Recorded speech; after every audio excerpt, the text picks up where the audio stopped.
Hello everyone, welcome back to our channel. आज जिस video पे मैं रिएक्शन देने जा रहा हूँ उस वीडियो का टाइटल है Indian road versus Pakistani road. देखते हैं कौन सबसे बेहतर है। ओरिजिनल वीडियो का लिंक आपको डिस्क्रिप्शन में मिल जाएगा। वीडियो अच्छी लगे तो वीडियो को लाइक करें, चैनल को सब्सक्राइब करें और बेल आइकन दबाना मत भूलिए ताकि आपको कोई भी रिएक्शन मिस ना हो। तो चलिए वीडियो शुरू करते हैं बिना किसी देरी के।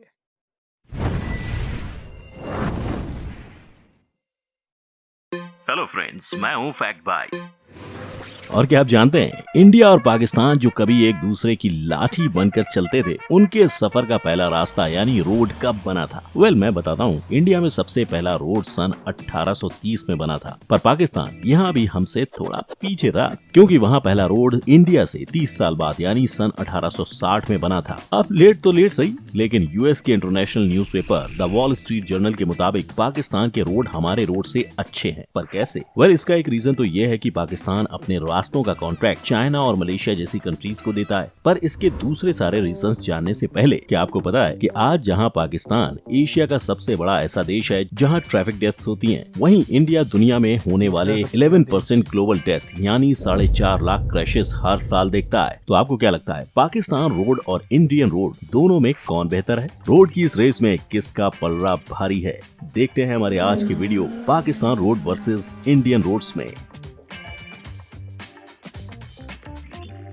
अब अगर हम सड़कों की बात करें तो यही वो चीज है जो इंसान से इंसान को और एक जगह को दूसरी जगह से जोड़ती है। तभी तो इनके डेवलपमेंट की पहली नींव 2800 ईसा पूर्व में 2800 बीसी में इंडस वैली सिविलाइजेशन के हड़प्पा और मोहनजोदारो जैसे शहरों में रखी गई थी, ताकि इनके जरिए हर शहर एक दूसरे से जुड़ पाए और लोगों को ट्रेड करने में आसानी हो। लेकिन इंडस वैली सिविलाइजेशन में रोड्स की बस नींव रखी गई थी, जबकि इनको बनाने का काम इनके बाद आने वाले राजा महाराजाओं ने किया था। और उनके इसी काम को आगे बढ़ाते हुए मौर्य एम्पायर ने ग्रैंड ट्रंक रोड, जो अफगानिस्तान के काबुल से शुरू होकर पाकिस्तान और इंडिया से होते हुए बांग्लादेश तक जाती है, उसे बनाया था। इसके बाद जैसे जैसे मानव प्रजाति की पीढ़ी आगे बढ़ी, वैसे वैसे इन रोड्स का काम भी आगे बढ़ता गया, क्योंकि सूर्य एम्पायर, मुगल एम्पायर और यहाँ तक कि ब्रिटिश एम्पायर ने भी इन्हें बेहतर बनाने के लिए इन्हें अपने अपने राज में रीबिल्ड किया था। लेकिन आज जिस तरह के रोड्स हम इंडिया में देख रहे हैं, उस मेटल रोड का कंस्ट्रक्शन, जैसा मैंने बताया, 1830 में ब्रिटिश ईस्ट इंडिया कंपनी ने पहली बार किया था, जिसके बाद 1860 में ये कंस्ट्रक्शन पाकिस्तान पहुँचा था। और आज ये कंस्ट्रक्शन इतना बड़ा हो गया है कि इंडिया में 1,42,126 किलोमीटर तक जा पहुंचा है, जिसने इंडिया को दुनिया के दूसरे सबसे बड़े रोड नेटवर्क में शामिल कर दिया है। क्योंकि इंडिया में एक नहीं बल्कि 6 अलग अलग टाइप के रोड्स हैं, जिसमें expressway, national highways, state highways, district roads, rural roads और बॉर्डर रोड्स शामिल हैं। इसकी एक वजह ये भी है कि अगर हम शहरों को छोड़कर सिर्फ हमारे गाँव देहात की बात करें तो यहाँ रूरल रोड ही 45 लाख किलोमीटर तक फैला हुआ है, जो इंडियन रोड के नेटवर्क का 72.97% कंट्रीब्यूटर है। ये रोड नेटवर्क इतना बड़ा है कि दुनिया में ये 21st position for biggest road network के लिए आता है। वहीं अगर पाकिस्तान की सड़कों की बात की जाए तो वहाँ भी इनका आंकड़ा 2,64,401 किलोमीटर से ज्यादा है, पर उनके पास सिर्फ 39 ही हाईवेज हैं, जिसमें से 14 नेशनल हाईवेज, 4 मोटरवेज और 2 स्ट्रेटेजिक रोड्स, जो उनके नेशनल हाईवे जुरिस्डिक्शन में आते हैं। और पाकिस्तान के उन्हीं नेशनल हाईवेज में grand trunk road, Indus highway, Karakoram highway और मकरन कोस्टल हाईवे शामिल है। पर ऐसा मत सोचो कि इस बात में इंडिया आगे है, क्योंकि पाकिस्तान दरअसल इंडिया से काफी छोटा देश है, जिस वजह से वहाँ के रोड्स की डेवलपमेंट भी एरिया के हिसाब से हो रही है। पर ये इतनी लंबी सड़कें ऐसे ही नहीं बनती हैं, इनके लिए भी खर्चा लगता है। अगर NHAI यानी national highway authority of India की माने तो किसी भी 4 लेन के हाईवे को बनाने का खर्चा 8 से 9 करोड़ पर किलोमीटर आता है, जबकि वहीं अगर 6 लेन हाईवे बनेगा तो उसका कॉस्ट 14 करोड़ पर किलोमीटर होता है, जिसमें हर किलोमीटर को बनाने के लिए लगभग 45 लेबर की जरूरत होती है और एक लेबर को एक दिन के लिए 250 से 500 दिहाड़ी मिलती है। वहीं अगर हम पाकिस्तान की बात करें तो वहाँ सबसे एक्सपेंसिव मोटरवेज को बनाने के लिए पर किलोमीटर 10 से 12 करोड़ पाकिस्तानी रुपए खर्च होते हैं, जबकि अगर सरकार वहाँ नेशनल हाईवेज बनाती है तो उसका खर्चा पर किलोमीटर 4 से 6 करोड़ पाकिस्तानी रुपीस तक आता है। हालांकि इन रोड्स को सिर्फ बनाना नहीं होता, इन्हें मैनेज और मेंटेन भी करना होता है, ताकि इन रोड्स के खराब होने और इन पर कोई हादसा होने पर एक डिपार्टमेंट हो जो इंसानों की प्रॉब्लम को सुलझा सके। क्योंकि इंडिया में में 6 तरह के रोड्स हैं। हर रोड अलग डिपार्टमेंट के दायरे में आता है, इसलिए इनको मैनेज करने के डिपार्टमेंट्स भी अलग अलग होते हैं। जैसे नेशनल हाईवे की managing authority ministry of transport and highways की होती है। स्टेट हाईवेज और डिस्ट्रिक्ट हाईवेज के लिए PWD यानी पब्लिक वर्क डिपार्टमेंट होता है। गाँव में बनने वाली सड़कों के लिए ग्राम पंचायत और प्रधानमंत्री ग्राम सड़क योजना होती है, जबकि शहरों में इनके लिए वहाँ के म्यूनिसिपैलिटीज होती हैं, जो कॉन्ट्रैक्टर्स को इन सड़कों का काम सौंप कर इन रोड्स को बनवाती हैं। किंतु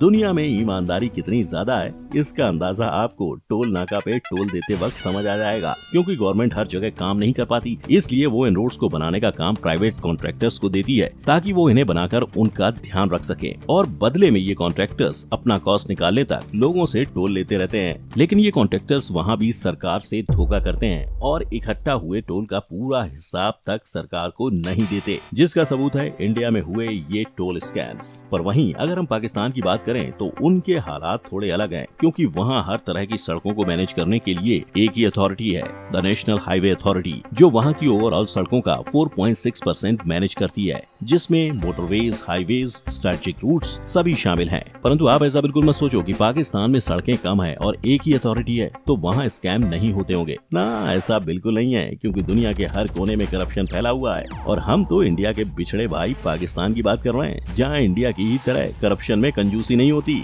आप देखते हैं कि दोनों ही देशों की सड़कों में ज्यादा ग्रोथ किसकी है। सो अगर हम ग्रोथ की बात करें तो दोनों देशों की आबादी और उनकी जरूरत के हिसाब से रोड्स के परसेंटेज भी इंडिया में बढ़ रहा है। तभी तो जो 2015-16 में नेशनल हाईवेज इंडिया की टोटल सड़कों में 1.80% थे, वो फिलहाल बढ़कर 2.51% हो गए। और ठीक ऐसे ही बढ़त गाँव और उनके डिस्ट्रिक्ट में भी हुई है, जिनका परसेंटेज 2015-16 में 10.03% था और आज 10.17% हो चुका है। साथ ही प्रधानमंत्री ग्राम सड़क विकास योजना ने तो इन डिस्ट्रिक्ट रोड्स की ग्रोथ का आंकड़ा 70.23 से 72.97 पर कर दिया है। हालांकि ये विकास हर तरह की सड़क में नहीं हो रहा है, क्योंकि कई जगहों पर स्टेट हाईवेज को नेशनल हाईवेज से मिलाया जा रहा है, ताकि लोगों की जरूरत और उनके टैक्स पे इसका असर नहीं दिखे। इसके अलावा अगर आप अपने गली मोहल्ले के गड्ढों को देखकर निराश हो रहे हैं तो मत होइए, क्योंकि इन रोड्स का क्वालिटी इंडेक्स कुछ और ही बयान करता है। यानी इंडिया की क्वालिटी इंडेक्स 141 कंट्रीज के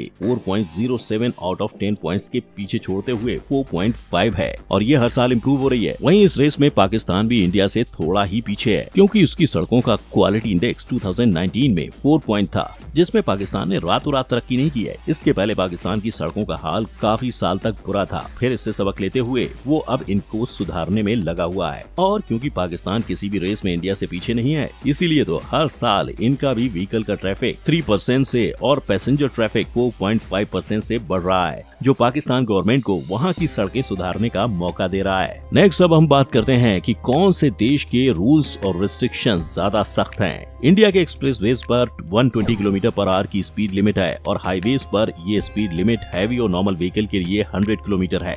वहीं अगर पाकिस्तान की बात करें तो उनके पास तो भैया एक्सप्रेसवे नहीं है, पर उनके मोटरवेज की स्पीड लिमिट हैवी व्हीकल के लिए इंडिया से ज्यादा यानी 110 किलोमीटर पर आवर है, जबकि कार्स, जीप्स और एसयूवी के लिए यही speed limit 120 kilometre per hour है। पाकिस्तान में हाईवेज भी हैं, इसलिए वहाँ की स्पीड लिमिट इंडिया की तरह 100 किलोमीटर पर आवर है। और जैसा कि आप सब जानते हैं, स्पीड लिमिट के साथ साथ हर देश में सड़कों के लिए कुछ रिस्ट्रिक्शंस भी होते हैं, जो इंडिया और पाकिस्तान दोनों ही देशों में सेम है, क्योंकि दोनों ही जगह ओवर स्पीडिंग से लेकर सेफ्टी इक्विपमेंट जैसे हेलमेट, सीट बेल्ट और ग्लव्स लगाने की रिस्ट्रिक्शंस हैं। लेकिन पाकिस्तान के मोटरवेज पर तो रिस्ट्रिक्शंस का पहाड़ है। फॉर एग्जाम्पल, मोटरवे पर bike not allowed, over speed not allowed, overloading not allowed. यही नहीं, वहाँ 400 सीसी के नीचे के इंजन वाले कार्स को चलाना, यूज्ड टायर व्हीकल्स वाली गाड़ियों को चलाना भी अलाउड नहीं है, जिस वजह से पाकिस्तान में इंडिया से कम एक्सीडेंट्स होते हैं। तो क्लियरली रिस्ट्रिक्शंस और सेफ्टी के मामले में तो पाकिस्तान ही आ गया है। लेकिन ये तो हुई फिलहाल की बात, पर क्या अपने फ्यूचर प्रोजेक्ट से इंडिया अपने आप को पाकिस्तान से आगे ले जा पाएगा? Well, let's find out. सबसे पहले तो बात करते हैं पाकिस्तान की, जो फिलहाल काफी तेज गति से अपनी सड़कों में इम्प्रूवमेंट कर रहा है और इसी के लिए उसने अनाउंस किया है कि आने वाले कुछ सालों में वो M6 motorway highway 6, M7, M8, M12, M13 बनाने वाला है और इनमें से कुछ के कंस्ट्रक्शन का काम तो शुरू भी हो चुका है। और रहा सवाल इंडिया के मेगा प्रोजेक्ट्स का, तो इंडिया में फिलहाल 12 प्रोजेक्ट सिर्फ एक्सप्रेसवे के चल रहे हैं, जिसमें 1047 किलोमीटर का गंगा एक्सप्रेसवे, 766 किलोमीटर का मुंबई नागपुर एक्सप्रेसवे और कुछ 11 हाईवेज के प्रोजेक्ट्स भी शामिल हैं। सिर्फ इतना ही नहीं, इसके अलावा इंडिया में 1380 किलोमीटर के साथ दुनिया के सबसे बड़े हाईवे दिल्ली मुंबई एक्सप्रेसवे को भी 98,000 करोड़ के साथ मार्च 2023 तक बनाने का प्लान पास हुआ है। हालांकि इन बड़े फ्यूचर प्रोजेक्ट्स के बाद भी दोनों कंट्रीज के एक्सीडेंट केस कुछ और ही बयां करते हैं, क्योंकि इंडिया में सिर्फ 2013 में 1,37,000 लोग एक्सीडेंट्स में मारे गए थे। अगर हम इंडिया द्वारा लड़े गए 4 युद्धों में शहीदों की गिनती करें तो वो 8,000 के करीब है, यानी युद्ध से ज्यादा हमारे देश में लोग रोड एक्सीडेंट में मारे जाते हैं। वहीं अब अगर हम 2018 के डेटा को देखते हैं तो उसके मुताबिक इंडिया में हर 1 लाख की पॉपुलेशन पर 23.87% डेथ रेट है और पाकिस्तान में ये आंकड़ा 17.12% था, जिसके चलते पाकिस्तान 2019 में एशिया का वो देश था जहां सबसे ज्यादा ट्रैफिक एक्सीडेंट डेथ हुई थी। लेकिन हमारा इंडिया भी इससे ज्यादा पीछे नहीं है। इस रोड एक्सीडेंट की बढ़ती गिनती के कारण इंडिया आज ग्लोबल डेथ में पूरे 11% कंट्रीब्यूट करता है, क्योंकि यहाँ हर साल 4.5 लाख एक्सीडेंट होते हैं, जिनमें 1.5 लाख लोगों की जान जाती है, जिसका मेजर कारण है गाड़ियों के बढ़ते नंबर और गाड़ियों के लिए प्रॉपर रोड्स का ना होना। वहीं पाकिस्तान में इंसानों की गलती, लैक ऑफ इंफ्रास्ट्रक्चर और खराब गाड़ियां इसका मेजर रीजन है। और एक डेटा के मुताबिक हर साल पाकिस्तान में गाड़ियां 9% से बढ़ रही हैं, यानी जल्दी ही गाड़ियों की ओवर पॉपुलेशन के लिए पाकिस्तान ने कुछ नहीं किया तो वहाँ भी इंडिया की तरह गाड़ियों से होने वाले एक्सीडेंट एक मेजर रीजन बन जाएंगे। अब देखा जाए तो दोनों देशों की सरकार अपने लोगों को बेहतर सुविधा देने के लिए अपने अपने देश के रोड्स को बेहतर बना रही है, लेकिन हमें इस बात का भी ध्यान रखना चाहिए कि इंडिया एक बड़ी कंट्री है, जिस वजह से यहाँ की पॉपुलेशन भी ज्यादा है, जो गाड़ियों की संख्या को भी बढ़ा देती है और इसीलिए कई बार अच्छे से अच्छी सड़क भी ज्यादा दिन तक अच्छी नहीं रह पाती। हाँ, कई बार इसके लिए कॉन्ट्रैक्टर्स और गवर्नमेंट भी जिम्मेदार होती है, जिसका खामियाजा इंडिया के लोगों को रोड एक्सीडेंट में उठाना पड़ता है। जबकि बात अगर पाकिस्तान की हो तो द वॉल स्ट्रीट जर्नल ने कहा कि वहाँ की सड़कें इंडिया से बेहतर हैं, पर ऐसा नहीं है कि वहाँ रोड एक्सीडेंट नहीं होते, लेकिन इन एक्सीडेंट में सबसे ज्यादा एक्सीडेंट इंसानों की लापरवाही की वजह से होते हैं, सरकार या कॉन्ट्रैक्टर की वजह से नहीं। पर क्या आपको लगता है ये रिपोर्ट्स पाकिस्तान का असली सच बयां कर रही है? हमें कमेंट में जरूर बताएं। साथ ही अगर दोनों देशों का सड़क छाप प्यार आपको अच्छा लगा हो तो इस वीडियो को लाइक, शेयर और चैनल को सब्सक्राइब। तो दोस्तों, वीडियो बहुत इन्फॉर्मेटिव थी। दोनों का रोड का इंफ्रास्ट्रक्चर बहुत ही अच्छा था। इंडिया का और पाकिस्तान का कहीं कहीं कमी थी और कहीं कहीं अच्छा भी था, दोनों तरफ से। तो आप बताइए आपको वीडियो कैसा लगा और कमेंट करके बताइए, मैं आगे और किसी वीडियो पे रिएक्शन दूँ।